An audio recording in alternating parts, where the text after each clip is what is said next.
সূরা আসর এমন এক সূরা, রাসূলের দুইজন সাহাবী যখন পরস্পর সাক্ষাৎ করতেন, আমি ওনার সাথে সাক্ষাৎ করলাম, এরকম দুই সাহাবী পরস্পর যখন সাক্ষাৎ করতেন, একজন আরেকজনকে এই সূরা আসর শোনানোর আগ পর্যন্ত তারা পৃথক হতেন না। দুইজন দুইজনকে সূরাতুল আসর শোনাইতেন, তারপর পৃথক হইতেন। সূরার নাম সূরাতুল আসর। আসরুন শব্দের অর্থ হলো সময়, যোগ। আল্লাহ পাক রব্বুল আলামিন এই সূরা শুরু করেছেন আল আসরি দিয়ে, সময়ের শপথ দিয়ে। সময়ের শপথ দিয়ে যেহেতু আল্লাহ এই সূরা শুরু করলেন, বোঝা যায় সময়ের অনেক মূল্য। রাসূলুল্লাহ সাল্লাল্লাহু আলাইহি সাল্লামকে প্রশ্ন করা হলো, আইয়ুল আমালি আহাব্বু ইলাল্লাহ, হে আল্লাহ রসুল, আল্লাহর কাছে সবচেয়ে পছন্দনীয় আমল কোনটা? ফাকাল রাসূলুল্লাহ সাল্লাল্লাহু আলাইহি ওয়াসাল্লাম আসসালাতু আলা ওয়াক্তিহা। রাসূলুল্লাহ সাল্লাল্লাহু আলাইহি সাল্লাম জবাব দিলেন, সময় মতো নামাজ পড়া আল্লাহর কাছে সবচেয়ে পছন্দনীয় আমল। তাহলে সময়ের মূল্য আল্লাহর কাছে আছে। সময়ের মতো ওই কাজ করা, এটা আল্লাহর কাছে প্রিয়। রাসূলুল্লাহ সাল্লাল্লাহু আলাইহি সাল্লাম ইরশাদ করেন, নি'মাতানে মাগবুনুন ফীহিমা কাসীরুম মিনান নাস, আস-সিহহাতু ওয়াল ফারাগ। দুটি নিয়ামতের ব্যাপারে মানুষ উদাসীন। একটা হলো সুস্থতা নামক নিয়ামত, এই নিয়ামতের ব্যাপারে মানুষ উদাসীন। সুস্থতার সময় উচিত হলো বেশি বেশি ইবাদত করা, কিন্তু মানুষ সুস্থতার সময়গুলোকে হেলায় ফেলায় নষ্ট করে দেয়, অনর্থক কাজে কর্মে নষ্ট করে দেয় সুস্থতার সময়। এজন্য হাদিসের মধ্যে রাসূলুল্লাহ সাল্লাল্লাহু আলাইহি সাল্লাম বলেন, অসুস্থ হওয়ার আগে সুস্থতাকে মূল্যায়ন করো, এটাকে গনিমত মনে করো। ওয়াসিহ্হাতাকা ক্বাবলা সুকুমিক, তুমি অসুস্থ হয়ে যাবা, এই অসুস্থ হওয়ার আগে সুস্থ যে অবস্থাটা, এটাকে তুমি মূল্যায়ন করো। কারণ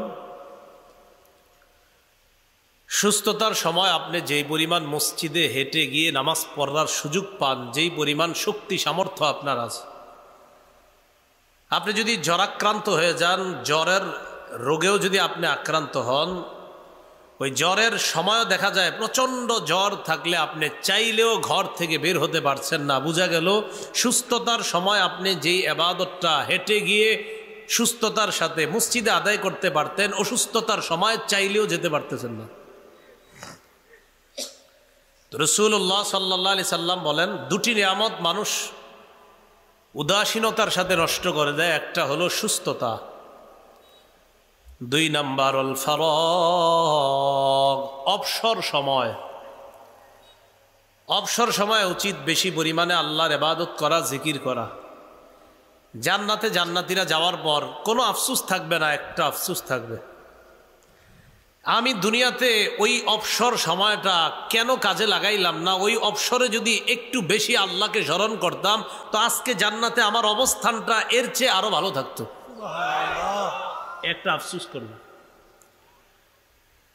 তো অবসর সময়টা আমরা অনর্থক নষ্ট করি।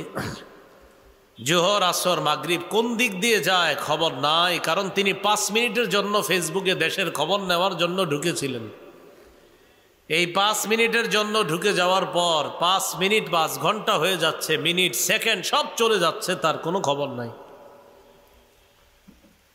তো রাসূলুল্লাহ সাল্লাল্লাহু আলাইহি সাল্লাম বললেন, দুটি নিয়ামত মানুষ উদাসীনতার সাথে নষ্ট করে দেয়। এর মধ্যে একটা সুস্থতার, একটা অবসর সময়। সময়গুলোকে যেন আমরা মূল্যায়ন করতে পারি, আল্লাহ তৌফিক দান করেন। ইমাম বুখারী, মুসলিম রহমতুল্লাহি আলাইহির উস্তাদ, তার নিজের বক্তব্য তিনি বলেন, মা আকালতু বিয়াদি সালাসিনা সানাতান লাক্কামাতনি উখতি ওয়া আনা আকতুবুল হাদিস। আমি 30 বছর যাবৎ হাতে লোকমা দিয়ে খানা খাই নাই, আমার বোন আমাকে লোকমা দিয়ে খাবার খাওয়ায়া দিত আর আমি হাদিস লিখতাম। মানে চিন্তা করে, খাইতে গেলে যদি সময় নষ্ট হয় তো আমি আমার বোন খাওয়ায়া দেখ, আমি হাদিস লিখি। ইমাম বুখারী মুসলিম রহমতুল্লাহ উস্তাদ 30 বছর এমন হয়েছে। সময়গুলো খুব মূল্যায়ন করা, সময়ের বড় দাম। তাই আল্লাহ বললেন ওয়াল আসরি, সময়ের শপথ। ইন্নাল ইনসানা লাফি খুসর, সমস্ত মানুষ ক্ষতিগ্রস্ততায় লিপ্ত, সমস্ত মানুষ ক্ষতির মধ্যে আছে। ইল্লাল্লাযীনা আমানু ওয়া আমিলুস সালিহাতি ওয়া তাওয়াসাউ বিল হাক্কি ওয়া তাওয়াসাউ বিস সাবর, তবে তারা ক্ষতির মধ্যে না যারা ঈমান এনেছে, নেক কাজ করেছে, একে অপরকে হকের ওসিয়ত করেছে, সবুরের ওসিয়ত করেছে, তারা ক্ষতির মধ্যে না, তারা সফল। আল্লাহ বললেন সব মানুষ ক্ষতির মধ্যে, তবে তারা না যারা ঈমান এনেছে, নেক কাজ করেছে, একে অপরকে হকের ওসিয়ত করেছে, সত্যের ওসিয়ত করেছে আর ধৈর্যের ওসিয়ত করেছে। সূরাতুল আসর এমন এক সূরা, কানা রাজুলান মিন আসহাবিন নবী সাল্লাল্লাহু আলাইহি ওয়াসাল্লাম ইযা ইলতাকায়া লাম ইয়াতাফাররাকা ইল্লা আন ইয়াকরা আহাদুহুমা আলাল আখারি সূরাতাল আসর। সূরা আসর এমন এক সূরা, রাসূলের 2 জন সাহাবী যখন পরস্পর সাক্ষাৎ করতেন, আমি ওনার সাথে সাক্ষাৎ করলাম, এরকম 2 সাহাবী পরস্পর যখন সাক্ষাৎ করতেন, একজন আরেকজনকে এই সূরা আসর শোনানোর আগ পর্যন্ত তারা পৃথক হতেন না। 2 জন 2 জনকে সূরাতুল আসর শোনাইতেন, তারপর পৃথক হইতেন। ছোট্ট সূরা, এই সূরাটা ছোট্ট। ইমাম শাফি রহমতুল্লাহি আলাইহি বলেন, আল্লাহ যদি এই সূরাটা নাজিল করে আর অন্য কোন সূরা নাজিল না করতেন, পুরা কোরআনের যদি আর কোন সূরা নাজিল নাও করতেন আল্লাহ, শুধু যদি এই সূরাটাই আল্লাহ নাজিল করতেন, তো এতটুকুই সারা পৃথিবীর মানুষের জন্য, ইসলাম বুঝার জন্য যথেষ্ট হয়ে যেত। এই ছোট্ট সূরার মধ্যে আল্লাহ এত ব্যাপক কিছু রেখে দিয়েছেন। আমি আপনি চিন্তা করলে বুঝি, আল্লাহ বলছে সব ক্ষতির মধ্যে, তারা না যারা ঈমান আনছে, তো এটা নিয়ে চিন্তা করলেই তো হয়ে যায়। তো রাসূল সাল্লাল্লাহু আলাইহি সাল্লামের 2 জন সাহাবী সাক্ষাৎ করতেন, একজন আরেকজনকে এটা শোনাইতেন। সুম্মা ইউসাল্লিমু আহাদুহুমা আলাল আখার, এরপর একজন আরেকজনকে আসসালামু আলাইকুম বলে বিদায় নিতেন। বাকি সাক্ষাৎ করার পর একজন আরেকজনকে অবশ্যই এই সূরা শোনাইতেন। এখন মূল কথায় আসেন, আল্লাহ বললেন সবাই ক্ষতির মধ্যে। ইল্লাল্লাযীনা আমানু ওয়া আমিলুস সালিহাত, যারা ঈমান এনেছে তারা ক্ষতির মধ্যে না। ঈমান এনেছে মানে লা ইলাহা ইল্লাল্লাহ এটা স্বীকার করেছে, কালিমাতুত তাওহীদ স্বীকার করেছে। কালিমাতুত তাওহীদ স্বীকার করেছে মানে এটা বাস্তবায়ন করেছে। পড়েন তো আমার সাথে, লা ইলাহা ইল্লাল্লাহ, আল্লাহ ছাড়া কোনো ইলাহ নাই। এখন আপনি যে এটা বললেন, খুব মন দিয়ে বুঝেন, আপনি যে এটা বললেন যে আল্লাহ ছাড়া কোনো ইলাহ নাই, তো এই আল্লাহ ছাড়া কোনো ইলাহ নাই এর অর্থ হলো দুনিয়ার ইলাহ, দিনের ইলাহ আল্লাহ, রাতের ইলাহ আল্লাহ, সকালের ইলাহ আল্লাহ, দিবসের মধ্যভাগের ইলাহ আল্লাহ, 24 ঘন্টার ইলাহ আল্লাহ, সেকেন্ড মিনিট সময় বছর দিন সব কিছুর ইলাহ আল্লাহ। সূরা কসসের 71-72 নম্বর আয়াতে আল্লাহ বলেন, قل أرأيتم إن جعل الله عليكم الليل سرمدا إلى يوم القيامة من إله غير الله يأتيكم بضياء أفلا تسمعون। নবী আপনি বলেন, তোমরা কি ভেবে দেখেছো আল্লাহ যদি এই রাতকে কিয়ামত পর্যন্ত রাত রেখে দিতেন, যদি এটাকে আল্লাহ দিন না বানাইতেন, রাত্রকে যদি কিয়ামত পর্যন্ত আল্লাহ রাতই রাখতেন, তাহলে বলো আল্লাহ ছাড়া কে আছে যে এই রাতকে আলোকিত করে দিন বানাইতে পারে? আছে কেউ? তা আল্লাহ বলে, নবী আপনি মানুষকে একটু জিজ্ঞাসা করেন। قل أرأيتم إن جعل الله عليكم النهار سرمدا إلى يوم القيامة من إله غير الله يأتيكم بليل تسكنون فيه أفلا تبصرون। নবী আপনি বলেন, তোমরা যে দিন বেলা, এই দিনের বেলা তোমরা কাজ কর্ম করার পর রাত্রে বেলা যে তোমরা আরাম করার জন্য বাসায় যাও, আমি আল্লাহ যদি এই দিনটাকে কিয়ামত পর্যন্ত দিন রাখতাম, নবী আপনি তাদেরকে জিজ্ঞাসা করেন তো আল্লাহ ছাড়া কেউ কি আছে এই দিনকে রাত বানাবে? তাহলে দিনকে রাত বানায় কে? আল্লাহ। রাতকে দিন বানায় কে? আল্লাহ। আপনি যে লা ইলাহা ইল্লাল্লাহ বলছেন না, এর মানে রাতের রব আল্লাহ, রাতের ইলাহ আল্লাহ, দিনের ইলাহ আল্লাহ। এটা হলো আল্লাহ, আপনি ছাড়া কোনো ইলাহ নাই। আপনার সন্তান হয় না 5 বছর? কয় বছর? 5-10 বছর আপনার সন্তান হয় না। এখন আপনি শুক্রবার জুমার নামাজ আদায় করে কোনো একজন আল্লাহর ওলির কবরে গেছেন, আল্লাহর ওলির কবরে। তো কবর জিয়ারত করতে গেলেন, মাশাআল্লাহ ভালো কথা। জিয়ারত করছেন, করার পর এতক্ষণ দোয়া করছেন আল্লাহর ওলির জন্য, আল্লাহ আপনি তার কবরটা জান্নাতের বাগান বানায় দেন, আল্লাহ আপনি আপনার এই ওলিকে আরো মর্যাদা দান করেন। দোয়া এতক্ষণ ওলির জন্য দোয়া করলেন, সব করে দোয়া শেষ করার পর হাত মুইসা দোয়া শেষ করলেন, আমিন বিরহমাতিকা আরহামার রাহিমিন বইরা শেষ করার পর এবার অলিকে বলতেছেন, ও আল্লাহর ওলি আমার 5 বছর সন্তান হয় না, আমার বিবির যেন সন্তান হয়, আপনি সন্তানটা দিয়েন। অলির জন্য বলছে কারে? সন্তানের জন্য কারে কয়?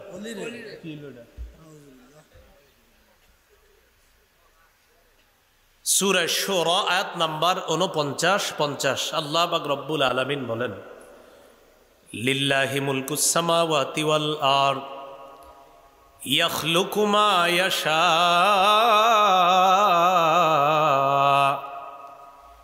ইয়াহাবু লিমান ইয়াশাউ ইনাসা ওয়া ইয়াহাবু লিমান ইয়াশাউ যুকুর। আসমান জমিনের রাজত্ব আল্লাহর। আল্লাহ যা চান তা সৃষ্টি করেন। আল্লাহ চাইলে কাউকে ছেলে সন্তান দান করেন, কাউকে মেয়ে দান করেন। আল্লাহ চাইলে কাউকে কন্যা দান করেন, আল্লাহ চাইলে কাউকে ছেলে সন্তান দান করেন। আও ইউযাউযুহুম যুকরানা ওয়া ইনাসা, আল্লাহ চাইলে কাউকে ছেলে মেয়ে উভয়টা দান করেন। আছে না এমন? আছে। ওয়া ইয়াজআলু মান ইয়াশাউ আকীমা, আল্লাহ চাইলে ছেলেও দিবেন না মেয়েও দিবেন না, এই নারীকে বন্ধা রাখবেন। এই ক্ষমতা একমাত্র কার? আল্লাহ। তো বলেন তো, ছেলে দে মেয়ে দে, ছেলে মেয়ে উভয়টা দেয়, আবার দিবেও না, সব ক্ষমতা কার? আল্লাহ। এটাই ইল্লাল্লাযীনা আমানু, তবে তারা ক্ষতিগ্রস্ত না যারা ঈমান আনছে, লা ইলাহা ইল্লাল্লাহকে মনে প্রাণে মেনে নিয়েছে। আল্লাহ ছাড়া কোনো ইলাহ নাই, রাতেও আল্লাহ ছাড়া ইলাহ নাই, দিনেও আল্লাহ ছাড়া ইলাহ নাই। আমার ছেলে দেওয়ার ক্ষমতাও আল্লাহ ছাড়া কারো নাই, আমার মেয়ে দেওয়ার ক্ষমতাও আল্লাহ ছাড়া কারো নাই, ছেলে মেয়ে উভয়টা দেওয়ার ক্ষমতা আল্লাহ ছাড়া কারো নাই। আমার ছেলেও হবে না, আমার মেয়েও হবে না, এই ক্ষমতাও আল্লাহ ছাড়া কারো নাই। আমার সন্তান হোক না হোক, সব একমাত্র একজনের ইশারায় হবে, তিনি আল্লাহ। এইটা ইল্লাল্লাযীনা আমানু, আপনি যে লা ইলাহা ইল্লাল্লাহ মেনে নিছেন। এবার আমার সাথে পড়েন, লা ইলাহা ইল্লাল্লাহ মুহাম্মাদুর রাসূলুল্লাহ সাল্লাল্লাহু আলাইহি ওয়াসাল্লাম। যদি পুরাটা পড়েন, লা ইলাহা ইল্লাল্লাহু মুহাম্মাদুর রাসূলুল্লাহ, পুরাটাও যদি পড়েন সমস্যা নেই। লা ইলাহা ইল্লাল্লাহ, সমস্যা নেই। লা ইলাহা ইল্লাল্লাহু মুহাম্মাদুর রাসূলুল্লাহ সাল্লাল্লাহু আলাইহি ওয়াসাল্লাম, পুরাটাও যদি পড়েন সমস্যা নেই। কথা কি বুঝে আসছে? কথা হলো এই পুরাটা একসাথে পড়া যাবে, এটার দলিল কি? ইমাম আবু হানিফা রহমতুল্লাহি আলাইহির রিসালা আর রাসাইলুল আহাদ আল আহাদিসুস সাবআ মিনার রাসাইলিস সালাসিল আহাদিসিয়্যা বা হাদিসিয়্যা, মক্কা থেকে ছাপা 170 নম্বর পৃষ্ঠা। ইমাম আবু হানিফা রহমতুল্লাহি আলাইহি বলেন, লাকিতু সাবআতাম মিন আসহাবিন নবী সাল্লাল্লাহু আলাইহি ওয়াসাল্লাম। ইমাম আবু হানিফা রহমতুল্লাহি আলাইহি বলেন, আমি সরাসরি রাসূলের 7 জন সাহাবীর সাথে সাক্ষাৎ করছি। সুবহানাল্লাহ। তিনি আমাদের ইমাম। ইমাম আবু হানিফা রহমতুল্লাহি আলাইহি বলেন, আমি 7 জনের সাথে সাক্ষাৎ করলাম, এর মধ্যে একজনের মুখ থেকে শুনলাম, ক্বালা রাসূলুল্লাহ সাল্লাল্লাহু আলাইহি ওয়াসাল্লাম, নবীজি বলেন, দাখালতুল জান্নাহ, আমি জান্নাতে প্রবেশ করলাম, ওয়া রাআইতু ফি আরিদিল জান্নাহ লা ইলাহা ইল্লাল্লাহু মুহাম্মাদুর রাসূলুল্লাহ সাল্লাল্লাহু আলাইহি ওয়াসাল্লাম। নবীজি বলেন, আমি জান্নাতে প্রবেশ করলাম, জান্নাতের এক জায়গায় স্বর্ণ দিয়ে আমি লেখা দেখলাম, লা ইলাহা ইল্লাল্লাহ মুহাম্মাদুর রাসূলুল্লাহ। আমি দেখলাম সেখানে লেখা আল্লাহ ছাড়া কোনো ইলাহ নাই, মুহাম্মদ সাল্লাল্লাহু আলাইহি সাল্লাম আল্লাহর রাসূল। এই বাক্য আমি জান্নাতে লেখা দেখলাম। পুরোটা বলা যাবে নি? যাবে। কিতাবুল আসার লিল ইমামি আবি হানিফা, বাবুল উদহিয়া, কোরবানি শিরোনাম। কোরবানি অধ্যায়ের 175 নম্বর পৃষ্ঠা। দহা রাসূলুল্লাহ সাল্লাল্লাহু আলাইহি ওয়াসাল্লাম বিকাবশাইনি আমলাহাইন, আল্লাহ রাসূল 2টি দুম্বা কোরবানি করলেন। যাবাহা আহাদাহুমা আন নাফসিহি, একটা দুম্বা নিজের পক্ষ থেকে কোরবানি করলেন।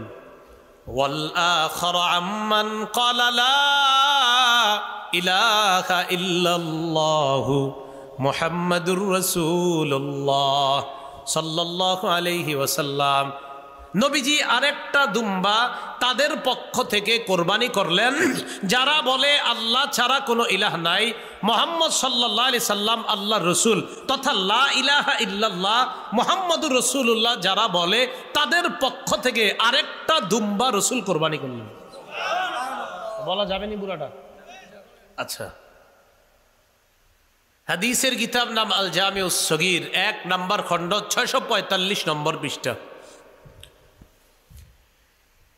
আনাস রাদিয়াল্লাহু তাআলা আনহুর বর্ণনা, তিনি বলেন, ক্বালা রাসূলুল্লাহ সাল্লাল্লাহু আলাইহি ওয়াসাল্লাম, দাখালতুল জান্নাহ ফারাআইতু ফি আরিদাতাইল জান্নাহ সালাসাতা আসতুরিন বিয-যাহাব লা বিমাইজ যাহাব। রাসূলুল্লাহ সাল্লাল্লাহু আলাইহি সাল্লাম বলেন, আমি জান্নাতে প্রবেশ করলাম, জান্নাতের চারপাশে আমি তাকায়া 3টা লাইন দেখলাম, 3টা লাইন স্বর্ণ দিয়ে লেখা।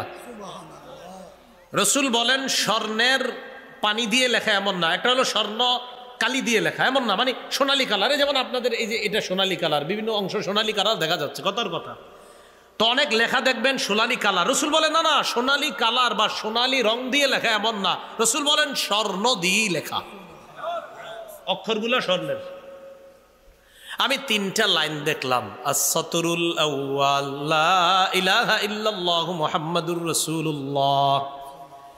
প্রথম যে লাইনটা, ওই লাইনের মধ্যে লেখলাম স্বর্ণ দিয়ে লেখা, আমি তাকায় দেখলাম লেখা আছে আল্লাহ ছাড়া কোনো ইলাহ নাই, মুহাম্মদ সাল্লাল্লাহু আলাইহি ওয়াসাল্লাম আল্লাহর রাসূল, সুবহানাল্লাহ। ওয়াস-সাতরুস সানি, দ্বিতীয় লাইনের মধ্যে লেখা দেখলাম মা কদ্দামনা ওয়াজাদনা। দ্বিতীয় লাইনের মধ্যে লেখা, দুনিয়ার মধ্যে যত দান সৎকা করলাম, আমল নামা করলাম, এই দান সৎকার প্রতিদান জান্নাতের মধ্যে পেয়ে গেলাম। এটা দ্বিতীয় লাইনে লেখা। ওয়াস-সাতরুস সালিস, তৃতীয় লাইনের মধ্যে লেখা উম্মাতুম মুজনিবা ওয়া রাব্বুন গফুর। তৃতীয় লাইনের মধ্যে লেখা উম্মত গুনাহ করে আর দয়াময় আল্লাহ মাফ করে দেয়। তাহলে বলেন তো, 3 লাইনের 1 লাইনের মধ্যে কি লেখা? লা ইলাহা ইল্লাল্লাহু মুহাম্মাদুর রাসূলুল্লাহ। এখন কেউ যদি লা ইলাহা ইল্লাল্লাহ পড়ে সমস্যা নাই, কেউ যদি পড়ে লা ইলাহা ইল্লাল্লাহু মুহাম্মাদুর রাসূলুল্লাহ, তাও সমস্যা নাই। কথা কি বুঝে আসছে? তাহলে ঝগড়া না বুঝতে হবে? ঝগড়া করা যাবে। কিতাবের নাম আল মুস্তাদরাক লিল হাকিম, 3 নম্বর খণ্ড, 121 নম্বর পৃষ্ঠা। রাসূলুল্লাহ সাল্লাল্লাহু আলাইহি সাল্লাম পাহাড়ের পিছনে আত্মগোপন করে আছে। আপনারা জানেন কাফেরদের অত্যাচারে রাসূল সাল্লাল্লাহু আলাইহি সাল্লাম প্রায় 3 দিনের মতো আত্মগোপন করেছিলেন। তো রাসূলুল্লাহ সাল্লাল্লাহু আলাইহি ওয়াসাল্লাম আত্মগোপন করে আছেন। ইনতালাকা আবু যাররিন ওয়া ইবনু আম্মি আবি যাররিন রাদিয়াল্লাহু তাআলা আন, নবীজির সাহাবী আবু যর এবং তার চাচাতো ভাই রাসূলকে তালাশ করার জন্য বের হলেন। ইয়াতলুবু রাসূলুল্লাহি সাল্লাল্লাহু আলাইহি ওয়াসাল্লাম, আল্লাহ রাসূলকে তালাশ করতেছে। আবু যর, সাহাবী আবু যর এবং তার চাচাতো ভাই রাসূলকে তালাশ করতেছে। কেন? যে নবী নাকি কি এক দাওয়াত দেয়, এই দাওয়াতটা তারাও শুনতে চায়। তারাও তখনও ঈমান আনেননি, এই আবু যর এবং তার চাচাতো ভাই দুইজন আল্লাহ নবীর সামনে গেছে। যাওয়ার পর নবীজিকে বললেন, ইন্না আতাইনাকা লিনাসমা মা তাকুল, আপনি নাকি একটা দাওয়াত দেন, এই দাওয়াত শোনার জন্য আপনার কাছে আসছি, বলেন আপনি কি বলেন? নবীজি বললেন, আমি দাওয়াত দেই আকুলু লা ইলাহা ইল্লাল্লাহু মুহাম্মাদুর রাসূলুল্লাহ সাল্লাল্লাহু আলাইহি ওয়াসাল্লাম, আমি দাওয়াত দেই আল্লাহ ছাড়া কোনো ইলাহ নাই, আর আমি যে মুহাম্মদ আল্লাহর রাসূল, এই কথার দাওয়াত আমি দেই। ফাআমানা বিহি আবু যররিন ওয়া সাহিবু, এই দাওয়াত পাওয়ার সাথে সাথে আবু যর এবং তার চাচাতো ভাই এই বাক্যের উপর বিশ্বাস করে কালিমা পড়ে মুসলমান হয়ে যায়। তাহলে পুরাটা বলে যাওয়ার দলিল আছে? এ নবী নিজের মুখ দিয়ে বলছে লা ইলাহা ইল্লাল্লাহু মুহাম্মাদুর রাসূলুল্লাহ। বুখারী শরীফের ব্যাখ্যা গ্রন্থ নাম ফাথুল বারী, 17 নম্বর খণ্ড, 232 নম্বর পৃষ্ঠা। আন আব্দুল্লাহ ইবনে আব্বাস রাদিয়াল্লাহু তাআলা আনহুমা قال কানা মাকতুবান আলা রায়াতিহি লা ইলাহা ইল্লাল্লাহু মুহাম্মাদুর রাসূলুল্লাহ। আব্দুল্লাহ ইবনে আব্বাস বলেন, আল্লাহ নবীর পতাকার মধ্যে লেখা ছিল লা ইলাহা ইল্লাল্লাহ মুহাম্মাদুর রাসূলুল্লাহ সাল্লাল্লাহু আলাইহি ওয়াসাল্লাম। নবীর পতাকার মধ্যে লেখা লা ইলাহা ইল্লাল্লাহ মুহাম্মাদুর রাসূলুল্লাহ। এখন বলেন তো, এই যে পুরাটা লেখা, এটা বলা যাবে কিনা? কিতাবের নাম মাজমাউজ জাওয়ায়েদ, হাদিসের কিতাব, 5 নম্বর খণ্ড, 324 নম্বর পৃষ্ঠা। আব্দুল্লাহ ইবনে আব্বাস রাদিয়াল্লাহু তাআলা আনহুমার বর্ণনা, তিনি বলেন, কানাত রায়াত রাসূলিল্লাহি সাল্লাল্লাহু আলাইহি ওয়াসাল্লাম সাউদা ওয়া লিওয়াআন আবিয়াদা। রাসূলুল্লাহ সাল্লাল্লাহু আলাইহি সাল্লামের দুটি পতাকা ছিল, একটা কালো পতাকা, এটা ছিল বড়, আর একটি সাদা পতাকা, এটা ছিল ছোট। মাকতুবুন আলাইহি লা ইলাহা ইল্লাল্লাহু মুহাম্মাদুর রাসূলুল্লাহ। জিহাদের ময়দানে সাহাবাদের হাতে পতাকা, একটা কালো একটা সাদা, কালোটা বড় সাদাটা ছোট। জিহাদের ময়দানে রাসূল নেতৃত্বে আছেন, ওই নেতৃত্বে দেওয়া দলের যেই পতাকা, ওই পতাকার মধ্যে লেখা লা ইলাহা ইল্লাল্লাহ, আল্লাহ ছাড়া কোনো ইলাহ নাই, মুহাম্মাদুর রাসূলুল্লাহ, মুহাম্মদ সাল্লাল্লাহু আলাইহি সাল্লাম আল্লাহর রাসূল, এই বাক্য রাসূলের পতাকার মধ্যে লেখা। ইল্লাল্লাযীনা আমানু, তবে যারা ঈমান এনেছে তারা ক্ষতিগ্রস্ত না। তাহলে ঈমান আনার অর্থ বুঝে আসছে সবার মোটামুটি? লা ইলাহা ইল্লাল্লাহ মুহাম্মাদুর রাসূলুল্লাহ, এই পুরা বাক্যের বাস্তবায়ন করা, আল্লাহ ছাড়া কোনো ইলাহ নাই, মুহাম্মদ সাল্লাল্লাহু আলাইহি সাল্লাম আল্লাহর রাসূল, রাসূল যেই শরীয়ত রেখে গিয়েছেন এই শরীয়তের বাস্তবায়ন পৃথিবীর মধ্যে ঘটানো আল্লাহ তৌফিক দান করেন। পরের অংশ, ওয়ামিলুস সলিহাত, যারা নেক কাজ করেছে, যারা কি করেছে? নেক কাজ। ইল্লাল্লাযীনা আমানু, যারা ঈমান এনেছে, ওয়ামিলুস সলিহাত, যারা নেক কাজ করেছে। এখন কথা হলো নেক কাজ কি? ঈমান আনার পর, মনে করেন আপনি একজন বালেগ, ঈমান আনছেন, এই ফজরের নামাজে এখন ঈমান আনছেন। এখন একটা কথার কথা, কোনো একজন মুসলমান নতুন মুসলমান হয়েছে, ঈমান আনছে, বলেন তো এশার নামাজের সময় এখনো আছে না গেছে? আছে। ফজরের নামাজের আগে ঈমান আনছে, ফজরের নামাজ হয়ে গেছে, একটু পরে সময় হয়ে গেছে, বাস ঈমান আনছে, তার উপর ফজরের নামাজ ফরজ। ঈমান আনার পর ওয়ামিলুস সলিহাত, নেক কাজ করা। নেক কাজের মধ্যে শ্রেষ্ঠ নেক কাজ ফরজ ইবাদত নামাজ। বলেন কি? ইসলামের দ্বিতীয় ভিত্তি কি? নামাজ। বলেন ইসলামের দ্বিতীয় ভিত্তি কি? এর মধ্যে সবচেয়ে বেশি যে নামাজটা আমরা পড়ি সেটা হলো ফজরের নামাজ। ফজর নামাজ না? সবচেয়ে বেশি পড়ি কোনটা এলাকার নামাজ? ফজরই তো। ও আচ্ছা, মাগরিব, ঠিক আছে, যাও। আমি ভাবছি ফজর। রমজান মাসে ফজরের নামাজে মুসল্লি কম হয়েছে না বেশি হয়েছে? এই এলাকার মসজিদে রমজানে ফজরে মুসল্লি অন্য মাসের চেয়ে বেশি হয়েছে না কম হয়েছে? আজকের ফজর বা আগামীকালকের ফজরে এই এলাকার মুসল্লিগুলাই তো থাকবে নাকি অন্য কেউ আসবে? তাহলে আজকের ফজরে ওই মুসল্লিরা কোথায় গেল? নাকি রমজানের ফজরে বাঞ্ছারামপুর থেকে কেউ আসছিল? তাহলে এই এলাকার মুসল্লি রমজানে ফজর পড়তে মসজিদে গেছে, তাহলে আজকে ফজরে ওই মুসল্লিগুলা কোথায় ছিল? সূরা বাকারা 238 নম্বর আয়াতে আল্লাহ বলেন, হাফিজু আলাস সালাওয়াতি ওয়াস সালাতিল উসতা, তোমরা নামাজের প্রতি যত্নবান হও, বিশেষ করে মধ্যম নামাজ। নবীজি বলেন, আরাআইতুম লাউ আন্না নাহরান বিবাবি আহাদিকুম ইয়াগতাসিলু ফীহি কুল্লা ইয়াউমিন 5 মাররাত হাল ইয়াবকা মিন দারনিহি শাই।